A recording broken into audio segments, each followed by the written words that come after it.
Bonjour à tous, bienvenue pour cette nouvelle vidéo, j'espère que vous allez bien. Ah, enfin un peu de soleil. Chez vous aussi il a fait genre de la pluie, de la pluie et de la pluie. Alors je suis très contente pour la nature, les plantes et tout, tu vois, vu que on est quand même pas mal sujet aux sécheresses, etc. ces derniers temps. Mais c'est vrai qu'un petit peu de soleil, je l'attendais surtout pour pouvoir aller m'occuper de mon potager. Parce que samedi dernier j'ai été chercher des plants de tomates chez ma marraine comme chaque année, parce qu'elle en a toujours beaucoup trop et que chaque année elle m'en propose. Et sauf que bah là il pleuvait. Je me demandais mais quand est-ce que j'allais pouvoir aller planter ces plants de tomates. Et bien j'ai enfin pu m'en occuper aujourd'hui. J'en ai profité, il me restait encore des graines de haricots et des graines de courgettes. Donc j'ai planté ça. Voilà, je me suis pas vraiment pris la tête. En même temps j'aime pas me prendre la tête pour mon potager, j'y vais vraiment en mode wait and see. Plant and see, tu vois. C'est vraiment plutôt ça. Et pour l'instant ça me réussit plutôt pas mal. Donc voilà, j'aime bien laisser... Je laisse faire la nature et puis voilà, on verra bien. J'ai replanté aussi un peu des choses dans les bacs que j'ai là devant sur la terrasse. Parce que, en gros, j'ai mes fraisiers, mes petites fraises des bois qui, elles cartonnent, elles carburent. Ça fait 2 ans maintenant que je les ai. L'année passée, elles ont commencé, la première année, rien du tout. La deuxième année, elles m'ont fait quelques petites fraises. Et là, elles sont parties, mais alors, trop bien. Et j'ai les 2 autres bacs à côté, mais c'est l'hécatombe, quoi. Ça ne donne rien. C'est tout moche et tout. Donc là, j'ai tenté, j'ai replanté du basilic dans un. Et j'ai arraché ce qu'il y avait dans l'autre. Et j'ai planté des marguerites. Bon, alors vraiment, là encore une fois, plante and see, hein, on verra bien ce que ça donne. Mais au moins, j'étais contente de faire ça. D'ailleurs, je crois que j'ai réussi à me salir, mais juste là sur le front. C'est pas grave. Hier on était samedi et c'était une excellente journée, ça faisait très longtemps qu'on n'avait pas fait ça. On a réussi à caler un week-end avec mes parents qui puissent prendre Alice à partir de 14 h plus ou moins. Et on est venu la rechercher ce matin. Ça faisait très longtemps en fait, on s'est rendu compte qu'elle n'avait pas dormi chez ses grands-parents. Maintenant qu'on habite dans le village d'à côté, des fois c'est vrai que... Bah, même quand on sort, même quand on va se faire un cinéma, on va toujours la récupérer après. Parce que c'est pas si tard que ça. Tu vois, surtout qu'en général, Vincent et moi, on aime bien prendre des séances de fin d'après-midi, ce qui fait qu'on sort du cinéma, c'est 20 h, 20 h 30. Le temps qu'on remonte, c'est 21 h à la rigueur. Des soirs de semaine, je dis pas, mais des soirs de week-end, tu vois, si Alice va se coucher à 21 h 30 au lieu de 20 h ou 20 h 30, c'est pas grave, quoi. Mais c'est vrai que là, ça faisait un moment quand même qu'elle avait plus redormi chez ses grands-parents et on avait envie de retenter le coup. Pas qu'elle perde l'habitude aussi, parce que c'est quand même un lieu où elle va souvent, certes, mais où finalement, elle dormait plus très souvent. Donc là c'était cool, tout s'est bien passé. Nous on en a profité hier après-midi, on a été voir les Gardiens de la Galaxie volume 3. Et c'était trop bien, franchement j'étais tellement contente de le voir au cinéma. On a été un peu déçus des derniers Marvel, notamment Ant-Man par exemple, ou bien le Black Panther 2. Voilà, c'était sympa, mais donc c'était des films pour lesquels on pouvait attendre qu'ils soient sur Disney+.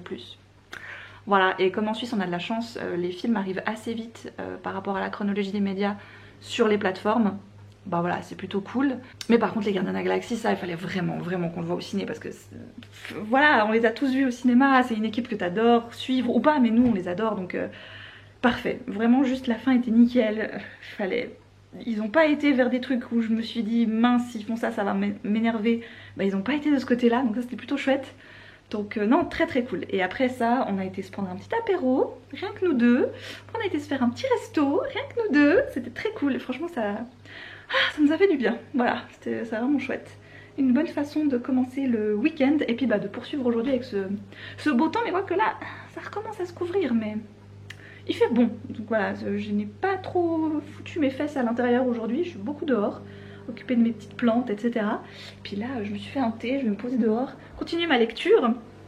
J'ai commencé donc Le Famille Parfaite de Lisa Garner. Vous l'avez vu, j'ai abandonné The Kiss Quotient. Et voilà, c'est comme ça, c'est pas grave. Mais là, Le Famille Parfaite, je suis à bientôt 300 pages sur quoi 560 je crois, un truc du style. Ah, ça se lit très bien. C'est une très bonne enquête pour l'instant. Et j'arrive pas à comprendre le dénouement. Voilà, pourquoi cette famille a été enlevée. Qu'est-ce qui se passe? Qu'est-ce qu'ils veulent? Il n'y a pas de demande de rançon qui tombe. Donc tu dis qu'il doit y avoir autre chose, mais tu sais pas quoi. Donc ça m'énerve et en même temps j'adore. Voilà, donc un bon week-end pour me préparer à ma semaine, qui ne va pas être très compliqué, mais j'ai un jour qui est quand même très intense. C'est le mardi 23 mai, parce qu'on a la présentation de la rentrée littéraire par les éditeurs à nos libraires en Suisse, et comme c'est nous qui l'organisons, bah, pour réunir tout le monde, en fait c'est moi qui l'organise pour réunir tout le monde, ça fait quand même beaucoup de choses et pas mal de pression. pour un événement, mais c'est cool parce que en même temps celui de l'année dernière s'est très bien passé, donc aucune raison que celui de cette année se passe mal.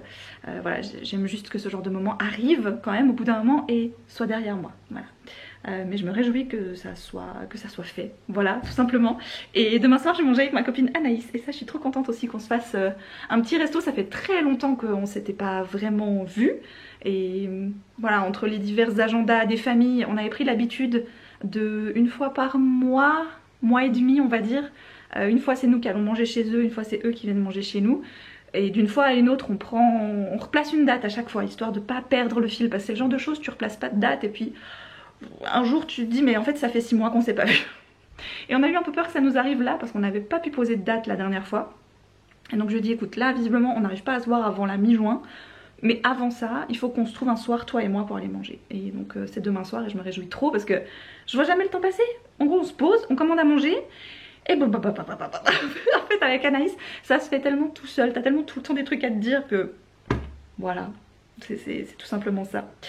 Mon thé a fini d'infuser j'imagine. Je me suis fait un kir royal. Non mais en thé hein, c'est pas... attention. C'est un thé noir avec un mélange de fleurs et de bleuets. J'adore. Franchement, il sent extrêmement bon.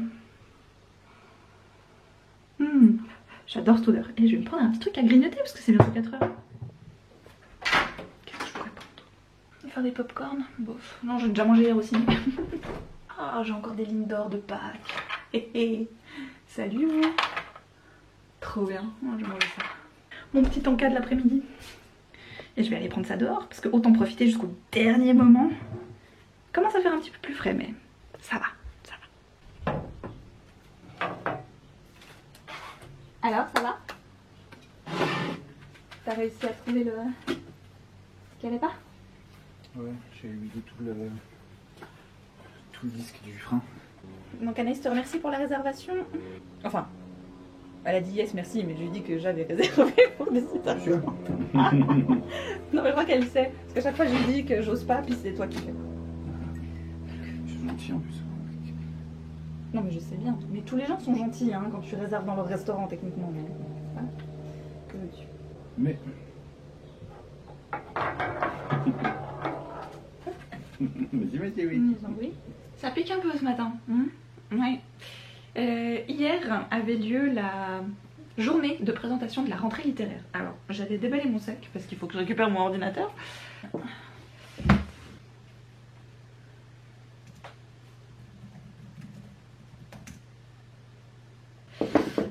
je lève mes petits chaussons, je me mets à l'aise et je vous raconte tout ça. Alors, il était une fois...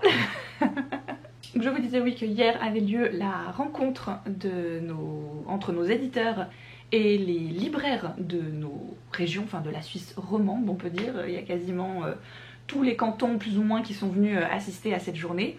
Et c'est quelque chose qu'on met en place chaque année. On a eu deux années de battement, oui 2020-2021, on a eu 2 années de battement à cause du Covid évidemment comme beaucoup d'événements, mais c'est quelque chose qu'on voulait absolument réintroduire, déjà parce que moi j'en avais jamais fait de ce côté là. J'avais assisté à une journée comme ça quand j'étais encore libraire, d'ailleurs c'était en 2019, c'était la dernière, et puis on voulait absolument réintroduire cette journée parce que c'est quelque chose qui nous tient énormément à cœur, que les éditeurs qu'on représente puissent rencontrer nos clients, c'est-à-dire les libraires.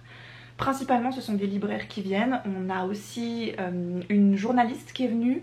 On a également une préparatrice de salon, celle du salon du livre de Genève, qui vient pour assister, qui vient pour voir les noms. Enfin, nos éditeurs viennent en gros en Suisse pour parler de leurs enjeux de la rentrée littéraire. La rentrée littéraire, si vous êtes dans ce monde-là, vous le savez, c'est un gros morceau. Alors c'est pas le seul gros morceau. Il y a d'autres événements un peu similaires qui ont lieu, mais qui sont organisés de façon radicalement différente. C'est vrai que la rentrée littéraire c'est quelque chose d'assez faste, c'est quelque chose d'assez chouette. Là en l'occurrence on va louer une salle de séminaire soit dans un restaurant, soit dans un hôtel, et puis on va vraiment mettre les bouchées doubles quoi. Voilà, chacun va pouvoir manger à nos frais, la salle est réservée pour eux, ils ont vraiment de quoi projeter, présenter. On aura reçu les épreuves à l'avance, ce qui va permettre aux libraires de repartir aussi avec les textes. C'est toujours sympa d'entendre parler des livres, mais si tu peux pas repartir avec du concret, avec quelque chose entre les mains, je pense que la journée perd un peu de son intérêt et de sa saveur. Et donc de pouvoir repartir avec les livres, avec les épreuves, voilà, juste de se dire aussi, ils ont les lectures de cet été, et ça va permettre de préparer leur rentrée, parce que la rentrée littéraire, autant dans une librairie jeunesse que dans une librairie BD manga, ça sera beaucoup moins important, évidemment, enfin même quasiment inexistant. Pour un libraire généraliste, la rentrée littéraire, elle se couple avec tellement d'événements qui arrivent, clac, clac, clac, les uns après les autres, que tu ne peux pas passer à côté. Bien que ça fasse beaucoup de bruit, bien que ce soit très médiatisé, et qu'il y ait beaucoup de... Voilà, tout ce qui est concours, prix littéraires, etc. Ben, on aime ou on n'aime pas, mais ça fait partie... Voilà, tout comme l'offre jeunesse et les coffrets à Noël et ce genre de choses-là, font l'offre de Noël, tu vois, je veux dire, c'est... à un moment donné, voilà, je comprends qu'on soit réticent, je comprends qu'on aime moins. Moi j'avais fait d'ailleurs une fois, je me rappelle, toute une vidéo, je crois, sur ce que j'aime et ce que je n'aime pas de la rentrée littéraire, et je suis sur un beau 50-50 en fait, parce que j'aime toute cette ambiance, j'aime toute cette effervescence au moment où la rentrée littéraire se profile, et pour nous elle se profile très tôt, parce que ça fait déjà... combien de temps maintenant? Un mois? Plus d'un mois? Ouais, un mois, je dirais un bon mois, qu'on travaille le programme de août-septembre, donc de rentrée, vraiment. Et moi, ça fait depuis janvier que je suis sur la préparation de cette journée, justement, où les libraires viennent, les éditeurs viennent de Paris. Et ça fait beaucoup, quoi, tu vois, c'est quand même très gratifiant quand tu vois que ce que tu as préparé depuis des mois arrive enfin sur la table, les gens en profitent, tout se passe bien, tout se déroule bien, il n'y a pas eu de couac, personne n'est reparti fâché, personne n'est arrivé en retard, personne n'a pas trouvé l'endroit, personne n'a été malade, enfin... Voilà, tu vois, autant tu branches ton ordinateur, le câble HDMI, t'allumes le beamer et pouf, ça marche. Autant, ben, l'année dernière, je me souviens qu'il y avait eu un petit truc par-ci, un petit truc par-là, un petit... voilà. Quand ça se passe comme cette année, j'avoue que c'est beaucoup de pression et de stress en premier lieu. Et au final, quand ça s'arrête, t'as toute la pression qui retombe. Et hier soir, j'étais évidemment bien éclatée. Parce que même si c'est pas moi qui fais les présentations, j'en parlais avec l'une d'entre vous parce que j'ai partagé un peu de cette journée hier en direct sur Instagram. Enfin en direct, voilà, stories après stories on va dire. Et j'en avais une d'entre vous qui me dit « Ah bah j'espère que tes présentations se passeront bien et que tout ira bien ». Et je dis « Heureusement je ne suis pas aux présentations. Moi je suis dans toute la partie organisation bien avant, voilà, c'est-à-dire il faut contacter les éditeurs pour trouver une date qui convient à tout le monde. C'est pas comme si on avait tous des agendas, voilà. Donc il faut trouver une date qui convienne à tout le monde. Une fois que tu as la date, il faut la revalider. Puis il faut que chacun s'inscrive dans l'ordre de passage qu'il souhaite. Voilà, qui c'est qui aimerait plutôt passer le matin, qui c'est qui aimerait plutôt passer l'après-midi, qui est d'accord de passer en dernier, ce genre de choses-là. Surtout que tous nos éditeurs quasiment viennent de Paris. Donc ils se font quand même, pas tous, mais pour la plupart, 8 heures de TGV en une journée, parce que Paris-Lausanne, c'est 8 heures. Hein, voilà, enfin Paris-Lausanne c'est 4 heures, mais tu fais l'aller-retour, voilà, voilà. Et encore, c'est dans les beaux jours, quand il n'y a pas de retard, ce genre de choses, t'es pas coincé quelque part, enfin bref, on passe les détails techniques des TGV, hein, n'est-ce pas? Donc il faut que tout ce petit monde soit raccord au niveau des horaires, que tout le monde est ok de passer tant de temps à telle heure, voilà. Ensuite, il faut s'assurer que les libraires soient au courant de la date, qu'ils la réservent longtemps à l'avance, parce que les plannings des librairies, ça se fait généralement, bah voilà, quand même dans un certain temps, il leur faut un certain délai d'avance, c'est toujours mieux. Et une fois que tu as tout ça, eh bien, il faut lancer les inscriptions, il faut que les libraires s'inscrivent, parce que tu dois pouvoir réserver, enfin tu as réservé la salle déjà, tu as fait une pré-réservation, on va dire, à dire bon écoutez, on sait pas encore combien on sera, mais ce jour-là, on est là. Voilà. Et le restaurant où on allait habituellement était pas disponible le jour qui avait été retenu. Donc on a dû trouver un plan B, mais le plan B était vraiment nickel, hein, franchement parfait. Donc j'étais très contente de ce plan B et qui était tout aussi proche de la gare. On essaie toujours de faire quelque chose proche de la gare de Lausanne parce que comme c'est le point central d'un peu toute la Suisse romande, on va dire, c'est quand même plus pratique de faire ça à Lausanne. C'est grand, il y a la gare qui dessert les TGV, c'est-à-dire que pour les éditeurs qui arrivent et qui repartent, c'est très pratique. Pour les libraires qui arrivent et qui repartent, c'est très pratique aussi. Bref, les épreuves, il faut que les éditeurs nous aient envoyé les épreuves de leurs livres assez à l'avance, parce que le délai entre la France et la Suisse, mine de rien, même si c'est les pays frontaliers, souvent voilà, ça prend un peu son temps pour arriver jusque chez nous. Et comme eux ont la présentation de la rentrée littéraire dans certaines régions de France plus tard que nous, c'est-à-dire par exemple en juin, ben des fois ils sont pas très pressés pour les épreuves parce qu'ils disent bah c'est bon, c'est en juin, on a le temps. Et souvent le fait qu'il y ait celle de Suisse avant, c'est un peu ah ouais mais attends la Suisse, puis on va pas leur demander de prendre je ne sais combien d'exemplaires avec eux depuis Paris. Parce que pour certains ça fait quand même beaucoup, hein. Voilà, alors on en a une ou deux qui l'ont fait mais parce qu'elles avaient 2-3 titres, elles les ont pris par 10 par exemple, pas tous les libraires pourront repartir avec, c'est sûr.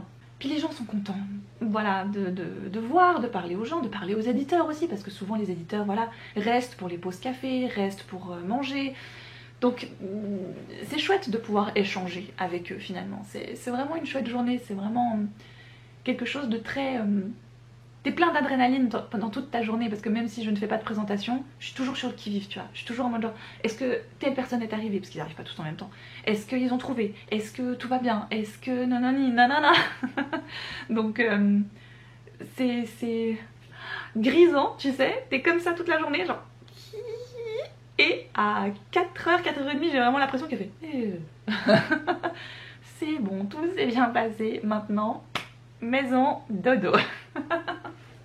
Mais c'était super, vraiment, c'était très chouette. Quand tu vois l'aboutissement de ce que tu as essayé d'entreprendre pendant tout ce temps, voilà, depuis janvier, tu te dis une bonne chose de faite. Tu vois, je vais pouvoir le tracer dans mon planning et ça va être trop bien.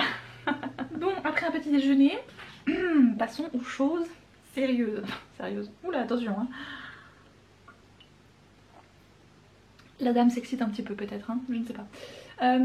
Donc je vous ai dit dans les dernières vidéos que maintenant les book hauls ils allaient être intégrés aux vidéos tranches de vie parce que c'est quelque chose qui visiblement peut quand même vous intéresser. Je peux comprendre de savoir un peu les nouveautés qui peuvent arriver, les choses que vous avez peut-être pas vu passer ou bref, que sais-je, ça donne juste des idées.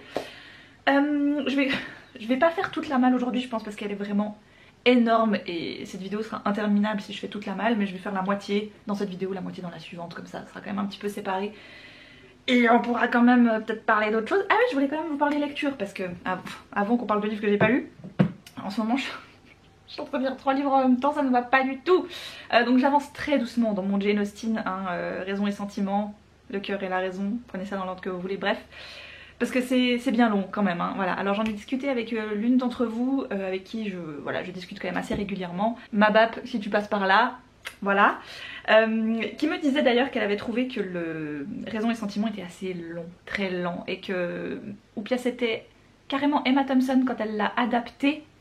Vous savez, il y a une adaptation avec Kate Winslet, Alan Rickman, tout ça qui a été faite pour BBC ou je sais plus, enfin bref, une version anglaise. Je l'ai vue mais il y a très longtemps et justement je voulais relire, enfin je voulais lire le bouquin, vu que je l'avais jamais lu, avant de revoir cette adaptation que j'aimais beaucoup parce que je l'avais pas vue depuis très longtemps. Et c'est vrai qu'en commençant le livre, j'ai fait waouh, j'avais souvenir que dans le film ça allait beaucoup plus vite quand même. Et là c'est vrai que c'est très long. C'est pas grave. D'un côté, tu vois, je veux dire c'est mon livre de chevet, s'il me faut 6 mois pour le finir, je prendrai 6 mois pour le finir.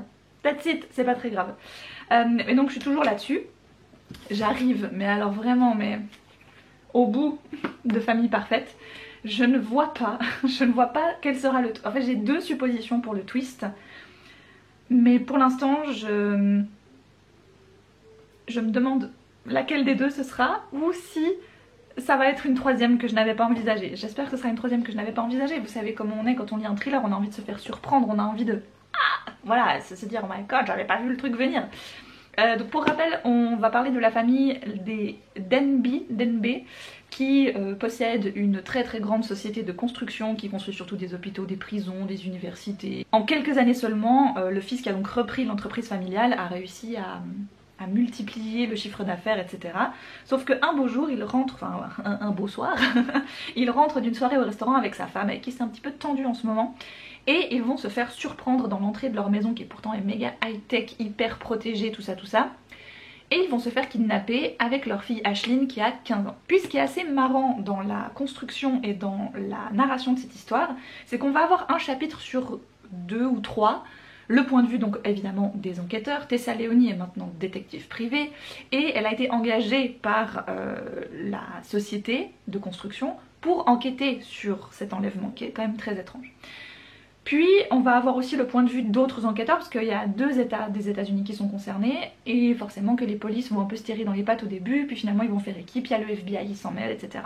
Donc il y a ces chapitres-là qui sont de ce point de vue-là et il y aura des chapitres qui sont du point de vue à la première personne de la mère de famille, Libby Denby, qui elle ne comprend pas trop ce qui leur arrive et qui commence un petit peu à essayer de démêler le nœud qui est sa propre famille, parce qu'elle se rend compte que finalement son mari elle ne le connaissait plus tellement et peut-être que sa fille non plus elle la connaissait pas tellement si bien que ça. Donc j'y arrive. Bon, comparé aux 2 autres Lisa Garner que j'ai pu lire, je trouve que celui-ci est un peu moins haletant, vu que la famille reste quand même passablement séquestrée au même endroit. Tu sais où ils sont, enfin toi lecteur tu sais où ils sont, tu comprends bien que la police ne savent pas où ils sont, bon, t'aimerais savoir qui a fait le coup, qui sont ces kidnappeurs, pourquoi ils ont fait ça, certes, mais je trouve qu'il n'y a pas ce côté que j'avais dans le Sceau de l'Ange et dans Preuve d'amour, je crois que c'était le premier, qui là je trouvais me tenait vachement plus en haleine quoi, il y avait plus ce côté je ne comprends rien du tout et je veux savoir. Là, bah en fait tu sais où est la famille, il y a quand même une grande partie du mystère que la police recherche que toi tu n'as pas besoin de rechercher. Donc t'as pas ce côté haletant. Peut-être même que si on n'avait pas le point de vue de la famille ce serait plus simple, mais je pense que c'est important qu'on l'ait pour la finalité et les derniers twists qui vont arriver, tu vois. Donc à mon avis elle va tout récupérer dans les dernières pages, parce que ça c'est son style, tu vois. Mais pour l'instant je pense que c'est celui que j'aime le moins des 3 que j'ai pu lire, bien qu'il soit très sympathique. Hier dans le train, le bus, tout ça, j'ai pas pris la voiture jusqu'à Lausanne, hein, vous imaginez bien, j'ai pris le train et j'ai commencé à écouter en version audio les 7 maris d'Evelyn Hugo que j'ai en version papier, donc je pense que je vais alterner entre les 2 versions selon les moments. Et ça tombe bien que je vous en parle, vu que si vous aussi vous avez envie de découvrir ce livre, et si vous aussi vous avez envie de découvrir tout simplement des livres, que ce soit du livre ou que ce soit de la BD, de la presse, mais de mon côté j'utilise surtout l'application Nextory, vous le savez maintenant. Merci à eux d'ailleurs de participer au sponsor de cette vidéo pour leur côté livre audio. Donc il y a 15 heures de forfait audio qui est compris dans l'abonnement Nextory, et en 15 heures d'écoute, bah attends tiens, je vais regarder là. Les 7 maris d'Evelyn Hugo, il fait combien de temps? Donc les 7 maris d'Evelyn Hugo fait exactement 13 heures.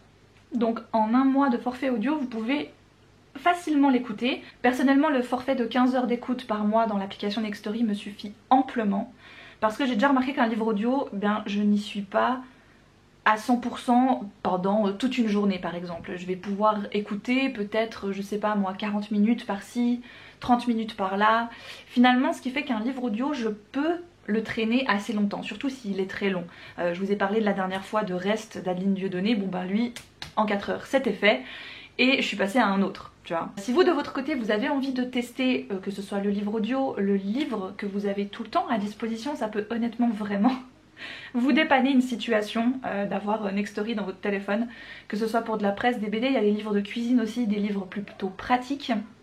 Et bien sachez qu'en barre d'infos, vous avez comme toujours un lien qui vous permet de bénéficier de 60 jours gratuits. Donc 60 jours gratuits, ça veut dire 30 heures de forfait audio, ce qui va vous permettre quand même d'écouter passablement pas mal de trucs. Donc merci beaucoup encore une fois à Nextory de me faire confiance. Je vous laisse toutes les informations dans la barre, n'hésitez pas à cliquer et à tester tout simplement pour voir si ça peut vous plaire. J'ai donc commencé ce livre audio hier, j'en ai pas écouté beaucoup parce que j'ai rapidement retrouvé ma chef à la gare, etc. mais j'ai commencé et j'aime beaucoup cette ambiance déjà, donc j'ai hâte de voir vers quoi ça va me mener.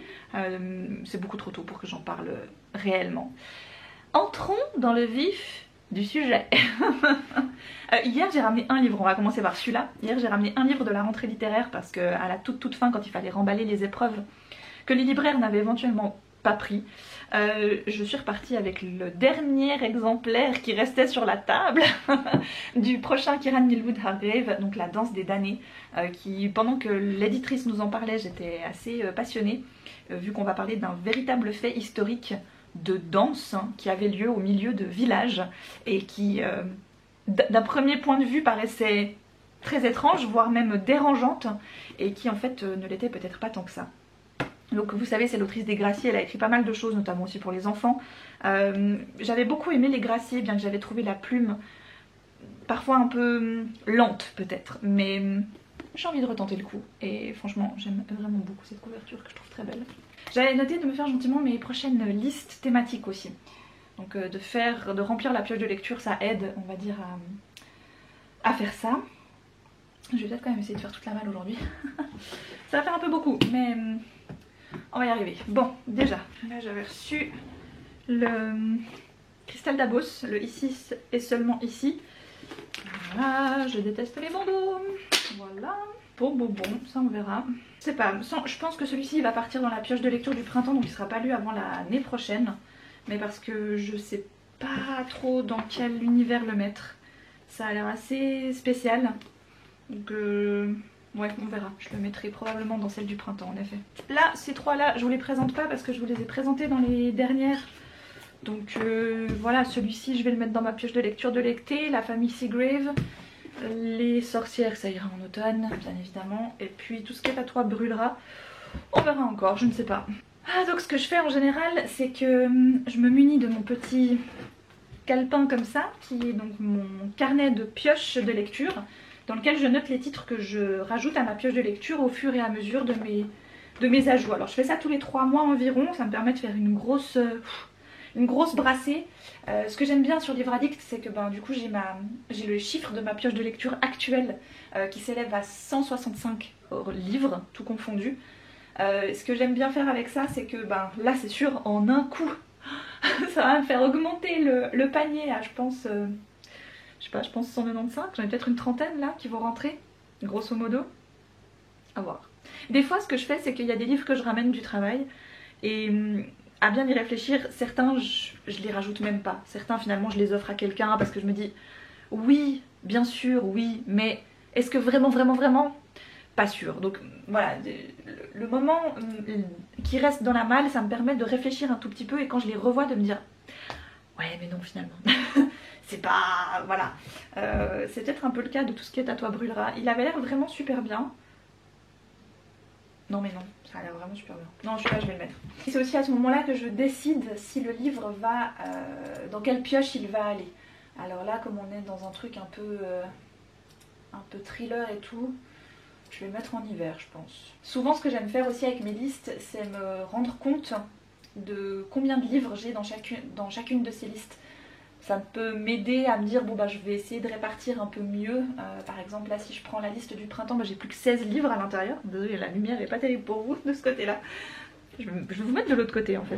Donc je disais dans la pioche de lecture du printemps par exemple, il ne me reste plus que 16 livres, ce qui est vachement cool tu vois, ça veut dire que j'ai vraiment fait baisser cette liste. Est-ce que je vais essayer d'en mettre un maximum dans cette liste là alors que je sais que je vais pas aller lire tout de suite? C'est possible, vraiment c'est possible parce que moi ça ne me dérange pas qu'un livre dorme 1 an, 2 ans, 5 ans dans ma pioche de lecture, dans mes bibliothèques sans être lu. J'aurai tout autant de plaisir à le sortir le moment venu on va dire. Donc oui celui-là je vais peut-être presque plus le mettre pour le printemps l'année prochaine ça. Avant de passer à la suite, donc dans été, alors celle-ci elle est très pleine celle de l'été, il y a plus de 53 livres dedans. En même temps, l'été c'est une période où je lis beaucoup, bien que je n'ai pas spécialement beaucoup de vacances, parce que je suis de ces personnes qui ne va prendre qu'une semaine de vacances en été, mais je passe plus de temps à prendre le temps dehors, à me poser sur ma terrasse, et je remarque que sur ma terrasse je lis beaucoup plus, parce que quand je suis à l'intérieur j'ai cette sensation de il faut que je fasse des choses, et ce qui n'est pas toujours... le cas est nécessaire tu vois, mais quand je suis sur ma terrasse je ne vois pas l'intérieur, du coup je ne peux pas me dire ah ouais il faudra vite que je fasse ça, parce que j'ai rien. Devant moi j'ai l'herbe, j'ai ma terrasse, j'ai mon jardin. La pioche de lecture hiver pour l'instant elle s'élève à 39 livres, donc elle va évidemment pas mal je pense grimper là parce que je vais lui en ajouter quelques-uns. Automne elle n'a que 32 livres, mais vu certains titres que j'ai c'est évident qu'ils vont aller dans cette liste de l'automne. Et ensuite j'ai une pioche de lecture de non-fiction, et d'ailleurs la non-fiction il faut vraiment que je m'y remette parce que je prends des livres, j'en ajoute mais je ne les lis pas, c'est vraiment très dommage.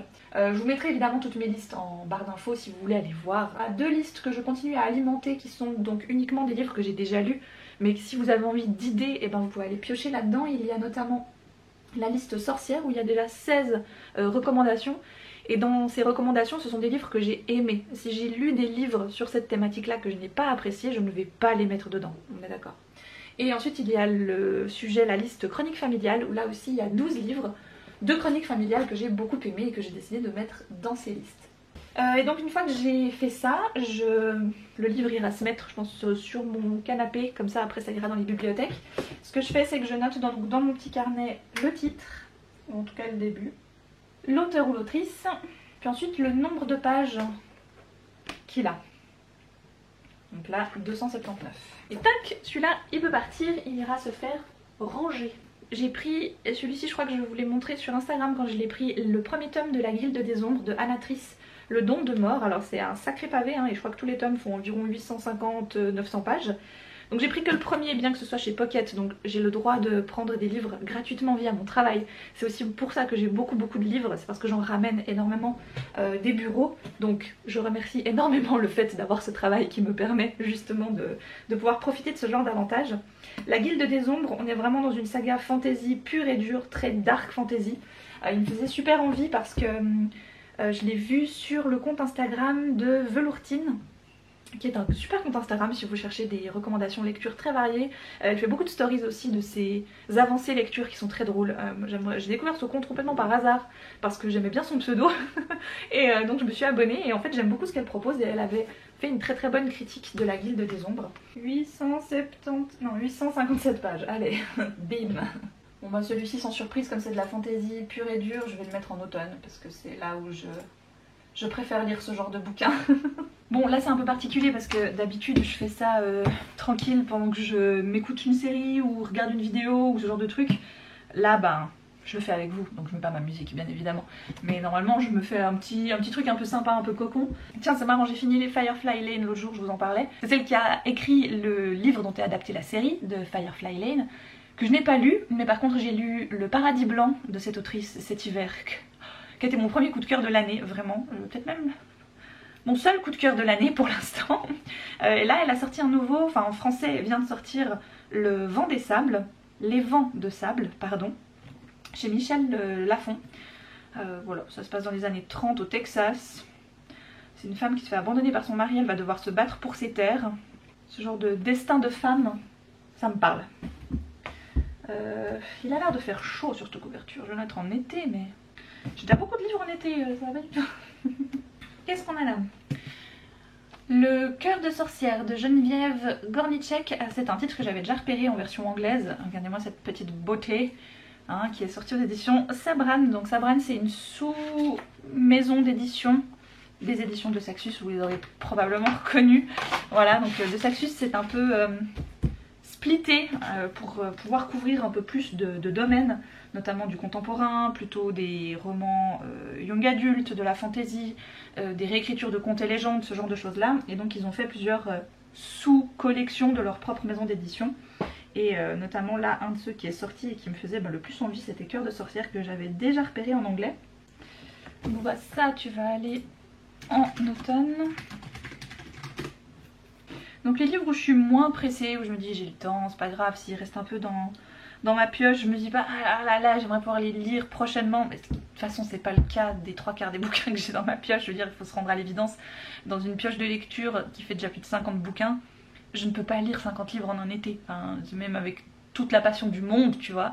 Et c'est pas grave, ça ne me procure pas de frustration particulière, voilà, c'est la vie tu vois.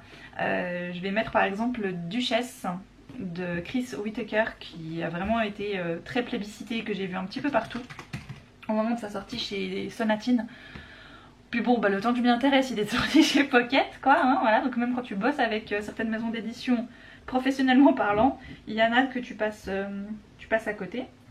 Alors celui-ci je sais il avait eu très bonne presse, un peu dans ces milieux très difficiles.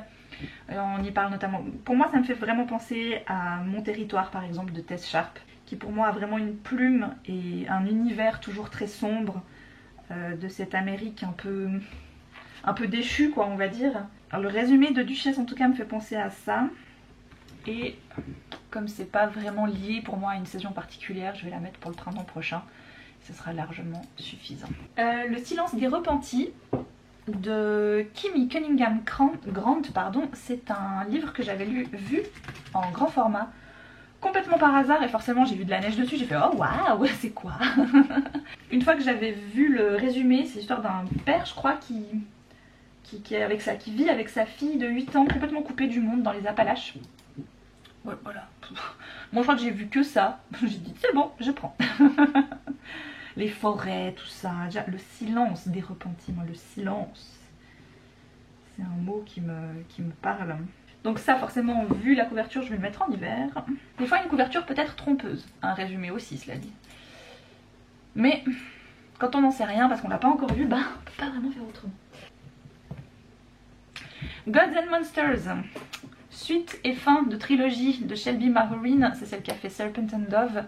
Et donc là on a la suite et la fin. Purée, il est énorme ce machin. Je dois dire que je suis un peu partagée, 660 pages, je suis un peu mitigée. Parce que le premier tome, autant je l'ai bouffé, je l'ai adoré et c'était vraiment trop bien. Autant le deuxième, Blood and Honey, j'ai vraiment eu de la peine. Et j'ai trouvé beaucoup trop long, beaucoup trop brouillon. Ça prenait trop de temps pour faire ce qu'ils avaient à faire. Ils devaient traverser une forêt, ça leur prend la moitié du bouquin. Alors quand il y a un vrai impact au fait que ça doit prendre la moitié du bouquin, ok. Mais là, ça ne servait absolument à rien. Donc je suis pas hyper impatiente on va dire, mais j'ai quand même envie de savoir la fin, j'ai quand même envie de connaître le fin mot de l'histoire. Entre Lou, la sorcière, et Reed, qui à la base est un chasseur de sorcières. Celui-ci, il a beaucoup plus une ambiance un peu automne-hiver, mais je vais clairement le mettre en été parce que j'aimerais le sortir assez vite, histoire que je la termine.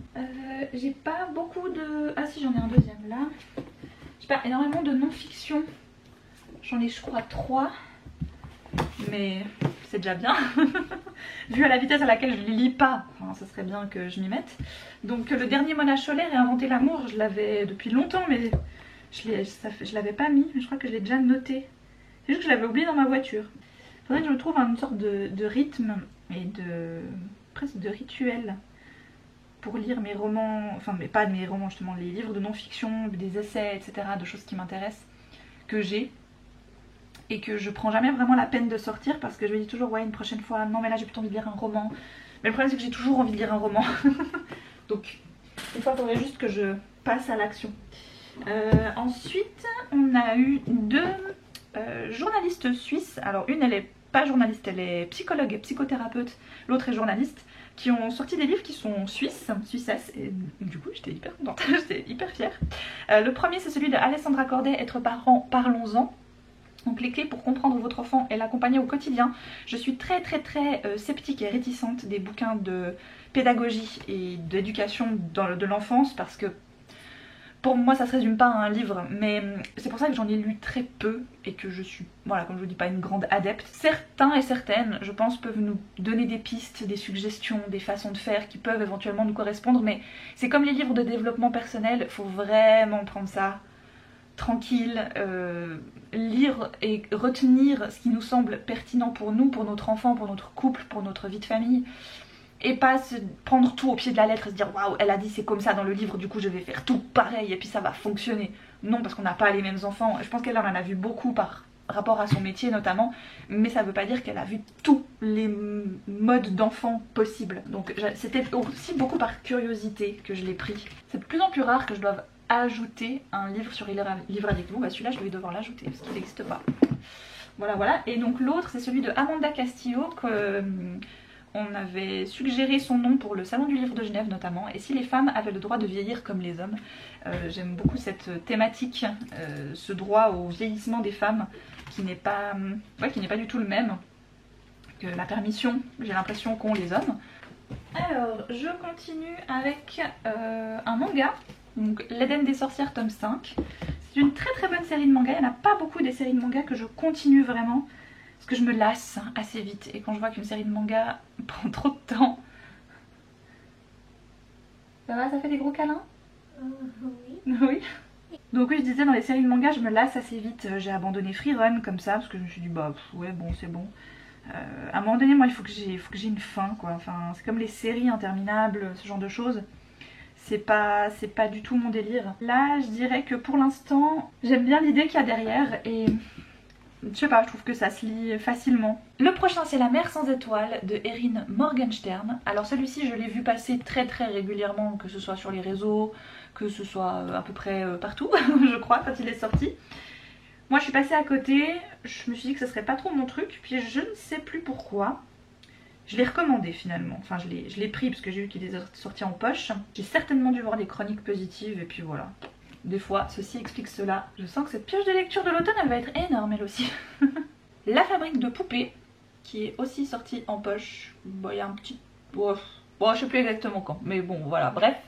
De Elizabeth McNeill. Au moment où il était sorti en grand format, je crois que c'était chez Presse de la Cité si je ne me trompe pas. Je crois que les éditions voulaient faire un partenariat avec moi et finalement j'avais pas eu le temps de m'y consacrer, donc j'avais décliné le partenariat.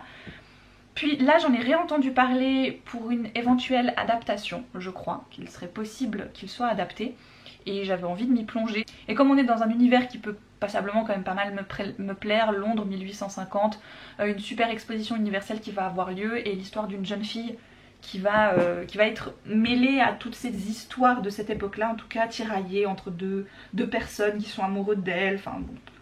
Oh, voilà. Ça, je vais mettre pour le printemps l'année prochaine. J'aurai largement le temps de m'y consacrer. Il n'y a pas très longtemps, j'ai essayé de me refaire un Marie-Bernadette Dupuis, qui est l'autrice de L'Orpheline des Neiges, qui est une série que j'ai vraiment beaucoup aimée, qui raconte l'histoire d'une jeune orpheline sur 6 énormes volumes. Mais j'avais aimé, il fait partie justement de ces livres dans la pioche de lecture Chronique familiale que j'ai vraiment beaucoup apprécié et dont je vous ai très souvent parlé. Il y a une autre autrice que je trouve qui est très forte là-dedans, c'est Louise Tremblay-Desciambre, dont j'avais aussi eu l'occasion de lire une trilogie, Les Années du Silence je crois que c'était. Aussi toujours des histoires qui se passent au Québec aussi. J'aime bien, voilà, ça me rappelle mes vacances, c'est un pays que je porte énormément dans mon cœur. Et là est sorti en format poche Une simple histoire d'amour, premier volume, donc de Louise Tremblay-Desciambre, et ça va nous parler justement d'une famille au Québec dans les années 20 qui vont tout perdre lors d'un incendie. Et bon, comme le résumé précise que ça se passe un triste jour d'automne, je vais le mettre en automne pour la forme, mais parce que... non, quoi que je pourrais presque le mettre au printemps prochain en fait. Ce genre de série en fait vous pouvez vraiment les mettre dans les saisons que vous voulez parce que techniquement, tu vois, tu suis toute l'année, plusieurs années, des dizaines d'années d'une même famille, donc ça ne change pas grand chose quoi finalement. Ah oui mais bon, c'est pas possible ça, attends, la couverture de chez France Loisirs c'est tout enneigé. Moi ça me donne envie de mettre ça en hiver. Bon je vais mettre ça en hiver. C'est vrai que les grandes sagas familiales j'aime bien les lire en hiver aussi. Je trouve que ça s'y prête en général. Hein, puis le tome 2 est plutôt été-automne, ouais ok d'accord. Ouais bon pourquoi pas. Moi je préfère un tome en hiver puis du coup le deuxième tome l'été prochain, ça se tient. Donc j'avais plutôt envie de retourner vers sa plume à elle parce que je la trouve quand même moins mélodramatique que Marie-Bernadette Dupuis qui est quand même très mélodrame. Et au bout d'un moment le mélo, tu t'en lasses. Hein. Un Laura Kashishke que j'ai trouvé à Emmaüs, donc pourquoi pas, En un monde parfait. Souvent ceux-là je les mets, à moins que vraiment quelque chose me fasse penser à une autre saison, je les mets en été. Parce que c'est souvent des petits romans et voilà. C'est tout. C'est la seule explication que vous aurez. C'est tout. Il faut dire aussi que souvent quand je vois un Laura Kashishke, je ne lis même pas le résumé à Emmaüs. Je prends juste le livre. Je me dis voilà, je fais confiance au nom de l'auteur ou de l'autrice. Et c'est pas souvent que ça m'arrive quand même. Hein. Ah mais je l'avais mis dans ma liste d'envie, tiens c'est drôle. Ah oui mais parce que les Laura Kashishke ils se font rééditer par Folio. Ah bah voilà, comme ça je peux l'enlever et je peux ajouter la version le livre de poche. J'attendais qu'il sorte en poche. C'est un des derniers Pete From, Le lac de nulle part. Et franchement, pour ceux-ci, quand je sais que je suis pas hyper pressée de les lire, j'attends facilement un an que le poche sorte. Et même quand le poche est sorti, je ne me précipite pas dessus. Je l'achète et voilà. Donc là, je l'ai acheté parce que Pete From, parce que Gallmeister, parce que c'est en poche. Mais je vais peut-être le lire cet hiver et peut-être l'hiver prochain. Et ça ira tout aussi bien. J'ai noté 400 grammes au lieu de 400 pages. Peut-être qu'il fait 400 grammes. Hein. Peut-être qu'il fait un peu plus. Celui-là j'étais hyper enthousiaste et j'étais super contente qu'il sorte en poche parce que j'avais zioté le grand format. Je parle de Scholomance, hein, ouais, Scholomance, je sais pas trop comment prononcer le titre autrement. Le premier tome Éducation meurtrière de Naomi Novik, qui apparaît pas mal dans les recommandations un peu type Dark Academia si on recherche ce genre de thématique dans nos lectures. Et j'en ai entendu du très bon. Alors j'ai écouté un Naomi Novik il y a pas longtemps, c'était Déraciné, que j'ai aimé, mais... Donc j'ai trouvé l'idée de sa fantaisie dans Déraciné très très intéressante. D'ailleurs je l'ai écoutée et j'ai complètement oublié de vous en parler, tiens, ça me fait penser. Je l'avais trouvée très intéressante et en même temps très complexe. Ce qui peut-être, je dis bien peut-être, en format audio n'était donc pas l'idéal. Parce que des fois je trouve que c'est plus simple de s'imprégner de la lecture quand tu la lis toi-même que quand tu l'écoutes. Bien que je retienne très très bien les choses que j'entends, je trouve que vraiment les lire c'est autre chose. Et peut-être que Déraciné c'était ça, c'était un super livre qui en effet était très intéressant, très fouillé, qui avait une super intrigue, vu qu'on va y suivre une jeune fille qui va être piochée, pas au hasard on l'apprend, mais piochée dans son village par le mage qui protège leur village, enfin leurs différents villages. Et puis elle va devoir partir vivre au château avec lui. Alors ils ont l'habitude, ils savent que l'une d'entre elles va devoir le faire, mais elle s'attendait en tout cas pas à ce que ce soit elle. Sa meilleure amie était beaucoup plus apte, selon elle, à être choisie par le mage, par le maître des lieux. Il l'appelle le dragon. Et en fait ce dragon est un mage très puissant qui essaye de combattre les bois. Le bois est maudit et magique. Et il prend de plus en plus de place, il enferme des gens dans des arbres, ça devient un véritable ennemi. Et c'est ça que j'ai trouvé superbe, c'est que la magie ultime et que l'ennemi en question, c'est une forêt. Et que le méchant principal, c'est une forêt. Et encore, je pèse mes mots parce que pour pas vous en dire trop, ni vous spoiler ou ce genre de choses, mais à la fin je trouve qu'il y a quand même un joli message et une... Quand tu as une idée préconçue, tu vois, du méchant, et qu'au final, à la fin, clac, gros twist, tu vois. Et ça, j'ai vraiment beaucoup aimé. Après, cela dit, j'ai trouvé que c'était un petit peu longuet. Voilà, pour revenir au fait, tu vois, ça prend vraiment son temps. Ça met en place très très longtemps l'intrigue, les personnages, l'univers. Mais c'était hyper agréable, ça changeait, c'était très dépaysant comme fantasy. En version audio, j'ai aussi La Fileuse d'Argent. Donc voilà, pourquoi pas, je le ferai peut-être aussi certainement en audio. Et puis bah là est sorti en poche Scholomance que j'ai bien envie parce que oui, il apparaît dans les très très bons romans type un peu Dark Academia que j'ai pu trouver dans mes listes que j'ai faites avec les différentes recommandations YouTube, etc., que j'ai pu un peu piocher à droite à gauche. Si vous maîtrisez un peu l'anglais d'ailleurs, je vous conseille très fortement la chaîne de The Book Léo. Voilà, je vous la mettrai en barre d'infos, bien évidemment. Elle fait pas mal aussi de vidéos plutôt sociales sur le livre, mais je la trouve très pertinente. Elle a un anglais aussi très agréable à écouter et très fluide, donc si vous recherchez des gens qui parlent bien anglais sur les réseaux sociaux, franchement je trouve que Léonie fait partie de ces gens qui s'expriment très très bien et qui sont donc assez faciles à suivre. Celui-ci il va aller directement en automne, hein.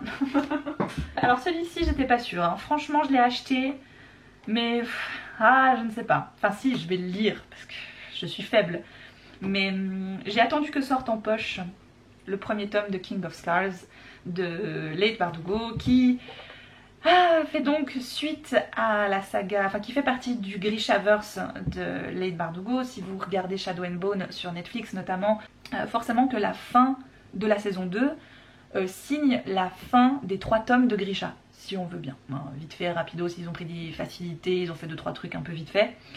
Sauf que moi j'avais pas lu King of Scars parce que Moody m'avait dit à l'époque que bah voilà, quand t'as lu les Six of Crows qui sont vraiment très très bons quand même, moi ça a été un réel coup de cœur la duologie.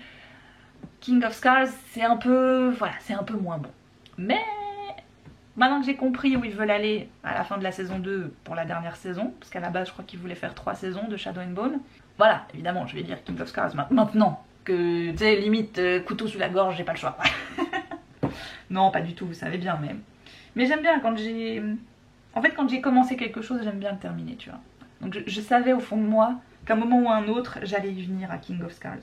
Oh là, j'ai l'impression que j'ai noté des tomes 1 un peu partout là, ça va pas du tout ça. Hein. J'avais pas abandonné de lire autant de séries en même temps. Tiens, je reviens à mes vieux démons là, ça va pas du tout. Bon, celui-là, je suis pas trop pressée. Je vais le mettre printemps prochain, ce sera largement suffisant. Hop. Ah bah celui-là, je vous en parlais dans la dernière vidéo. J'ai pris le premier tome de la saga des Casalets, je vous disais, de Elizabeth Jane Howard, donc été anglais, que je vais mettre dans ma pioche de lecture de l'été parce que regardez-moi ce titre, regardez-moi cette couverture. Bien sûr que je vais le prendre avec moi en vacances. Je suis déjà en train de me faire dans ma tête une liste des livres que je veux prendre vraiment avec moi. Et Vincent me fait, mais ça tombe bien, t'as une liseuse, t'auras pas besoin de prendre des livres avec toi. C'est mal me connaître. Ah, il est chou, tellement naïf. Et encore un tome 1. Oh purée, mais il faut que ça s'arrête. Ils sont pas petits, je pense, hein. Ouais, 600 pages. Allez. Je me souviens qu'avant de l'acheter, j'ai été à Emmaüs en mode... Peut-être quelqu'un il l'a acheté quand il est sorti, donc il est sorti en poche en 2021, fin 2021. Peut-être que depuis quelqu'un l'a mis à Emmaüs, tu vois, ce qui arrive quand même plus régulièrement que ce qu'on pense. Alors j'ai fouillé, je l'ai pas trouvé. Voilà, j'étais trop déçue, donc après, revenu au boulot, je l'ai acheté. Bon, ça c'était pour les poches, on passe au grand format. Il y a un Lorraine Fouché, que je n'ai jamais lu cette autrice, mais alors vraiment jamais, qui est sorti, ça m'a paru étrange, il est sorti au mois d'avril. Regardez-moi cette couverture. Hein? Voilà, donc ça s'appelle Jamais là par hasard. Quand même l'impression, alors ça se passe en Laponie déjà. J'ai trouvé que c'était une bizarre période pour sortir un livre qui se passe en Laponie et visiblement un peu en hiver, etc. Mais écoutez, pourquoi pas, hein. Oui, il y a des flocons dedans et tout, laisse tomber, ça part en hiver droit direct, hein. Oh, c'est tout petit, 240 pages. Oh, mais ça fait du bien après tous les pavés que j'ai enregistrés là. Le prochain, c'est 6 versions. Les orphelins du monstre Carcro de Matt Wesolowski. Alors j'ai super hâte de le lire parce que je l'avais passé à ma mère en premier. Parce que elle, je sais que ce que je lui donne, elle le lit quasiment tout de suite. Voilà, puis après comme ça elle peut me les rendre, puis moi j'ai le temps de les lire d'ici 2 ans, tu vois. Plus ou moins. Il y a une chose que j'aime beaucoup, je vous en ai déjà parlé régulièrement, c'est que j'écoute énormément de vidéos ou de podcasts de true crime. Et ce qu'il a fait, l'auteur, c'est qu'il a pris cette idée du podcast de true crime, de faits divers réels, construit comme s'il construisait un podcast, son personnage ou lui-même construit un podcast autour d'un fait divers, et il va aller interviewer 6 personnes qui sont liées à cette affaire. Et il va donc avoir 6 versions de l'histoire. Et ma mère l'a trouvé incroyable, donc je lui fais assez confiance parce qu'en général on a quand même pas mal les mêmes goûts, notamment en termes de thriller, on aime assez les mêmes choses, et puis on aime être waouh. Il y en a un autre qui est sorti d'ailleurs dernièrement que je lui ai passé, donc je l'aurai aussi de nouveau bientôt en ma possession, je pense. L'été suivant, le corps est retrouvé dans les marécages. Ouais, ça se passe en été cette histoire, faut que je le mette en été. Oh, mais ça fait trop de livres pour l'été là, c'est pas possible. Ah, je vais dire à ma chef que je vais devoir prendre 2 mois de vacances. Je sais plus quand j'ai lu le premier. L'automne dernier, un truc du style. Donc j'avais lu Le Prince Cruel de Holly Black, en effet je crois à l'automne dernier. Et moi je suis pas trop dans ces fantaisies un peu romantaisie et avec des fées, ce genre de trucs. C'est un univers que j'aime beaucoup, mais le côté trop romance, voilà, la romantaisie vraiment telle quelle, moi ça me plaît pas. Ça me saoule plus qu'autre chose. Enfin bon bref, bien que tous les livres de ce type-là ont l'air incroyables et beaux et machin, et me vendent du rêve à chaque fois que j'en vois un passer, je suis là, ah mais peut-être que je devrais quand même réessayer, peut-être que... Et en fait...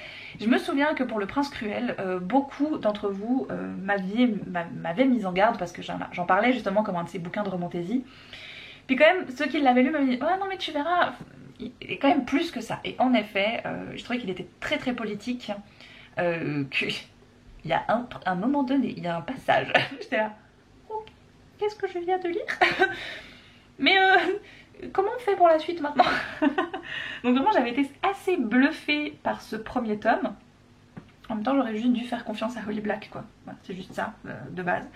Et donc j'ai commandé le tome 2 qui est Le Roi Maléfique, que je vais lire là. Bah, vraiment je prends mon temps, hein, vous aurez remarqué. Je suis pas à dévorer des sagas dès que... Absolument tu vois. Moi s'il me faut 3 ans pour lire une trilogie, ça me va. Maléfique. Le Roi Maléfique. Quand tu fais un G au lieu d'un Q, c'est bien joué. Ok, why not. Donc ma mère a trouvé ça. Ça a l'air bien, hein. Non, alors il s'agit d'un Donna Milner, Le Temps du Pardon, que je ne connaissais absolument pas. Je viens de découvrir la couverture pocket là sur le site de Livre Addict. On est dans le genre saga familiale, justement. Alors il est bien noté. Franchement, il n'y a pas beaucoup de votes, mais il a 17/20 quand même. Donc ce qui est pas trop mal. Et visiblement, les gens ont plutôt bien aimé leur lecture. On est typiquement dans ce que je vous disais avant avec un peu le thème à la Louise Tremblay des Siambres, des familles, on est dans l'ouest canadien pardon. C'est l'histoire d'une jeune fille qui a 15 ans et qui va avoir sa vie bouleversée par l'arrivée d'un jeune américain. Voilà, histoire de famille, tout ça, la couverture pocket est très estivale, je ne sais pas du coup, mais je vais le mettre pour le printemps prochain, j'ai le temps. Ça c'est pas le genre de truc que je me dis, oh là là, j'ai manqué de le lire cet été, on a le temps. Et je vais terminer par la disparition d'Audrey Wilde, de Eve Chase, dont j'avais pas lu si j'ai lu le premier, le Manoir en Cornouailles, voilà, j'avais pas lu le second, qui me parlait un peu moins. Mais là, pourquoi pas, parce que c'est de nouveau un truc à la Kate Morton d'ailleurs. Kate Morton, elle met un mot sur la couverture. Une captivante histoire de secrets de sœurs et de mystères non résolus. Alors là, j'ai l'épreuve non corrigée du boulot, parce qu'il est à paraître le 1er juin. Donc à voir si je reprends, mais ça changera pas grand chose de toute façon je pense hein, Enfin franchement les épreuves non corrigées de chez 10-18 t'as l'impression que c'est le livre en lui-même quoi, parce qu'il est vraiment très beau. Je me réjouis de le lire parce que j'aime bien ces livres qui se passent sur deux époques. Là on est à la fois en 59 et à la fois en 2009. Et puis il y a des choses qui se passent en 59 que la personne en 2009 va essayer de résoudre, ou alors il y a des secrets qui vont ressurgir que en 2009 de choses qui se sont passées en 59. Voilà, et... rien que, voilà, tu vois la couverture, il y a une maison, il y a une maison, il y a le mot secret, ou là il y a disparition, tout ça, tu fais, c'est bon, attends, oh je mets ça en quoi, je crois que ça se passe en été d'ailleurs, ouais juin 59, c'est pas le choix, été, bien. J'ai quasiment tout ajouté, il me reste à ajouter ces deux là qui sont des Mortal Instruments version comics manga, plus ou moins. J'hésite, j'ai pris celui-là, Le Paradoxe d'Atlas d'Olivier Blake. J'avais lu Atlas 6 l'automne dernier, vous vous en souvenez peut-être. C'est très beau cette histoire, hein. Vraiment il est très beau. Et je l'ai trouvé tellement long, c'était oh mon dieu d'un ennui total. Et sauf que la fin de Atlas 6, le dernier chapitre, il te tait. Et ça m'a foutu le doute de me dire mais purée je fais quoi, je lis la suite ou pas? Mais je crois que j'ai pas envie. Je crois que je vais le mettre en boîte à livres, celui-là tant pis. C'est pas grave. Des fois, tu vois, je veux dire on n'a pas le temps de se prendre la tête et tout. On sera à 192 livres dans ma pioche de lecture. On était à 165 avant, hein. Je dis que j'ai rajouté 30 livres ou j'ai pas dit que je rajoutais 30 livres? Et ben à 3 près on y est, hein. Voilà, j'ai pas envie de le dire mais je l'ai dit. Non, il faut que j'en sorte encore, j'en ai commencé, j'ai commencé les 7 maris d'Evelyn Hugo, puis il faut que je le sorte. Moi ça me remplit de joie de faire ça. Mais oui, donc pour les prochaines, donc on fera pas un book haul comme là, qui est un très gros book haul. Je vous ferai bien évidemment un... Comme j'ai fait dans la dernière vidéo, je vous montre les livres qui arrivent au fur et à mesure quand je les ramène à la maison. Et ce sera bien suffisant. Pour retrouver tous les livres dont j'ai parlé aujourd'hui, donc vous l'aurez compris, environ une trentaine, je vais vous mettre ma pioche de lecture en barre d'infos. Vous allez pouvoir les retrouver normalement, je ne sais pas si ce sera filtré pareil chez vous que chez moi, mais moi je les classe par achat chronologique, en tout cas ajout chronologique dans ma pioche de lecture. Donc normalement vous devriez avoir les derniers que je viens d'ajouter là maintenant, tout en haut de la liste. Voilà, et pas tout à la fin, parce que ma pioche fait 4 pages, donc c'est pas le but non plus.